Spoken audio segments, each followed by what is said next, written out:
Assalamualaikum warahmatullahi wabarakatuh. Alhamdulillah hamdan katsiran kama amal asyhadu an la ilaha illallah wahdahu la syarika lah wa asyhadu anna Muhammadan abduhu wa rasuluhu sallallahu alaihi wasallam. Allahumma shalli ala sayyidina Muhammad wa ala ali sayyidina Muhammad. Anak-anak yang dimuliakan oleh Allah Subhanahu wa taala, para pemirsa yang budiman, yang muliakan dan bahagia hendaknya, amin ya rabbal alamin. Baik, pada kesempatan ini kita kembali lagi pelajaran PAI dengan tema ingin meneladani ketaatan malaikat-malaikat Allah Subhanahu wa taala. Tema ini tema yang keempat, pelajaran kelas 7 ya, PAI kelas 7 untuk sekolah tingkat lanjutan atau SMP. Kita akan melihat KD kompetensi yang ingin dicapai dalam tema ingin meneladani ketaatan malaikat-malaikat Allah Subhanahu wa taala ini. KD kompetensi dasarnya pertama memahami makna iman kepada malaikat berdasarkan dalil nakli. Nah, KD keterampilan yaitu menyajikan contoh perilaku yang mencerminkan iman kepada malaikat Allah Subhanahu wa taala. Definisi iman ya, sebelum kita memasuki pada pembahasan, kita bahas dulu iman secara bahasa itu artinya percaya atau yakin. Ya. Definisi iman dalam hadis itu adalah membenarkan dengan hati, diucapkan dengan lisan, dan diamalkan dengan tindakan atau perbuatan. Nah, beriman kepada malaikat Allah Subhanahu wa taala artinya percaya atau meyakini dalam hati bahwa malaikat-malaikat Allah ada dan senantiasa mengawasi manusia khususnya, ya. Misalnya seperti malaikat rakib dan atid yang senantiasa mencatat perbuatan baik dan perbuatan buruk kita, ya, karena dia senantiasa melihat dan mengawasi kita, ya. Nah, iman kepada malaikat termasuk rukun iman yang kedua. Malaikat diciptakan dari nur ilahi, cahaya Allah. Malaikat diciptakan oleh Allah SWT sebagai utusannya untuk mengurusi berbagai urusan, ya. Nah, adapun dalil akli dan dalil nakli beriman kepada malaikat, ya, sebelumnya kita bahas terlebih dahulu. Dalil artinya pendapat atau alasan keterangan yang merujuk pada pengertian hukum. Dalil akli ada dalil yang berasal dari akal pikiran, ya, pikiran-pikiran manusia, ya, kesimpulan tentang sesuatu, tentang hukum itu disebut dengan dalil akli. Kemudian dalil nakli, dalil yang berasal dari Al-Quran dan hadis, ya, dari ayat-ayat Al-Quran atau dari sunnah-sunnah, dari hadis-hadis Rasul Sallallahu Alaihi Wasallam. Nah, adapun dalil nakli dan dalil nakli, dalil akli dan dalil nakli beriman kepada malaikat, ya, kita melihat dalil yang menguatkan kepercayaan dan keyakinan kepada malaikat, ya, seperti Al-Quran berbicara tentang malaikat. Wa iz qala rabbuka lil malaikati inni ja'ilun fil ardi khalifah qalu ataj'alu fiha may yufsidu fiha wa yasfiku ad-dima wa nahnu nusabbihu bihamdika wa nuqaddisu lak qala inni a'lamu ma la ta'lamun, ya. Nah, terjemahannya dalam surah Al-Baqarah ini ayat 30, ya. Ingatlah ketika Tuhanmu berfirman kepada para malaikat, sesungguhnya aku hendak menjadikan seorang khalifah di muka bumi ini, yang disebut dengan kita manusia. Mereka berkata, para malaikat, mengapa engkau hendak menjadikan khalifah manusia itu di bumi, sementara orang yang akan membuat kerusakan, kita ini maksudnya akan membuat kerusakan padanya dan menumpah darah, padahal kami senantiasa bertasbih dengan memuji engkau dan mensucikan engkau. Tuhan berfirman, sesungguhnya aku mengetahui apa yang tidak kamu tahu. Nah, inilah ayat yang berbicara tentang malaikat. Berarti malaikat itu ada benar adanya dengan Allah Subhanahu wa taala, ya, berdialog dengan malaikat ketika Allah ingin menjadikan manusia sebagai khalifah, ya. Ini satu bukti atau dalil nakli ayat Al-Qur'an sementara yang menguatkan keimanan kita memang benar Allah bicara tentang malaikat.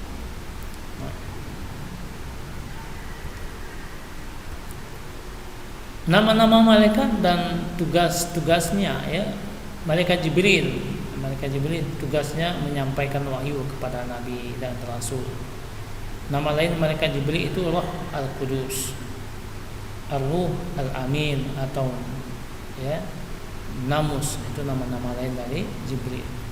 Kemudian Mikail, malaikat Mikail bertugas mengatur kesejahteraan makhluk seperti mengatur awan, menurunkan hujan, melepaskan angin, dan membagi-bagikan rezeki. Nah, malaikat Israfil bertugas meniupkan trompet sangkakala saat dimulainya kiamat hingga saat hari berbangkit di padang mahsyar, ya. Kemudian malaikat Israel bertugas mencabut nyawa seluruh makhluk hidup, baik manusia, jin, iblis, setan, dan malaikat apabila telah tiba waktunya. Malaikat mungkar bertugas menanyai orang yang sudah meninggal dan berada di dalam kubur, ya. Karena itu kita persiapkan jawaban-jawaban yang akan kita jawab ketika dalam kubur, dan ini tidak bisa kita jawab spontanitas, ya. Ketika amalan-amalan kita itu amalan-amalan jelek, ya, amalan kebaikan yang seharusnya kita bawa ke alam kubur, ya. Tentu sebelum kita meninggal kita beramal soleh. Kemudian malaikat nakir bertugas menanyai orang yang sudah meninggal berada di alam kuburnya. Kedua-duanya menanyakan kebaikan dan menanyakan perbuatan-perbuatan yang buruk. Oleh karena itu sebelum kita meninggal atau kita tidak tahu kapan kita meninggal, tentu kita harus persiapkan, ya, amal-amal baik sehingga yang terjawab itu adalah jawaban-jawaban atau pertanyaan-pertanyaan yang dari malaikat mungkar, ya. Mungkin kita jawab dengan baik. Malaikat bertugas mencatat amal semua pekerjaan baik setiap manusia sejak akhir balik sampai akhir hayat. Ini malaikat atid bertugas mencatat semua pekerjaan buruk setiap manusia sejak akhir balik sampai akhir. Oleh karena itu jangan kita beri kesempatan pada malaikat ini untuk mencatat hal-hal yang buruk. Nah, supaya catatan-catatan buruk itu tidak ada pada malaikat atid, jangan sampai kita melakukan perbuatan buruk, ya. Kita senantiasa melakukan perbuatan yang baik. Nah, kalau misalnya terlanjur kita melakukan perbuatan buruk, itu cepat-cepat kita beristighfar kepada Allah Subhanahu wa taala. Astaghfirullahalazim dengan disertai dengan penyesalan. Insya Allah tak ada catatan-catatan keburukan lagi pada malaikat atid, yang adalah catatan-catatan kebaikan. Ya, mudah-mudahan, ya. Kemudian malaikat Ridwan itu bertugas menjaga dan mengatur kesejahteraan penghuni surga, ya. Samping menjaga pintu gerbangnya, Malik menjaga malaikat Zabani yang bertugas menjaga dan mengatur siksa azab bagi para penghuni. Mudah-mudahan kita tidak masuk ke dalam nerakanya Allah SWT, tapi kebalikannya semoga kita senantiasa, antum semua siswa, ya, dan para pemirsa tentu ingin masuk surganya, ya, melalui penjagaan malaikat Ridwan, ya. Nah, keterkaitan tugas malaikat dengan perbuatan, ya, ini yang paling penting. Dengan beriman kepada malaikat, kita sadar bahwa manusia harus selalu berbuat baik dan meninggalkan perbuatan dosa, ya. Nah, adapun perilaku, ya, beriman kepada malaikat, ya. Nah, ini bisa dilihat, misalnya beriman kepada malaikat Jibril, ya. Kita selalu berusaha mencari dan memohon hidayah kepada Allah. Nah, bersyukur dengan cara yang banyak berbagai berbagi ilmu. Ini cara kita beriman kepada malaikat Jibril, ya, membaca Al-Qur'an, ya. Karena beliau, malaikat Jibril inilah yang membawa Al-Qur'an, ya. Kemudian disampaikan kepada Nabi Muhammad SAW, ya. Nah, apakah hari ini atau sampai sekarang malaikat Jibril itu selesai tugasnya? Tidak, ya. Maka setiap bulan Ramadan khususnya nuzul Quran itu kembali lagi malaikat Jibril melihat, ya, melihat hamba-hamba Allah SWT, ketaatannya, ya. Ya, memberikan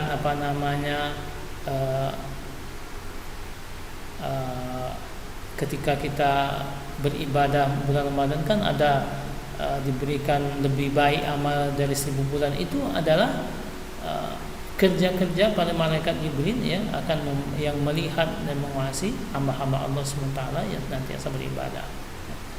Malaikat iman kepada malaikat Mikail, contoh perilaku yang harus kita lakukan, berusaha secara maksimal untuk mencari rezeki yang baik dan halal, ya, halalan thayyiban.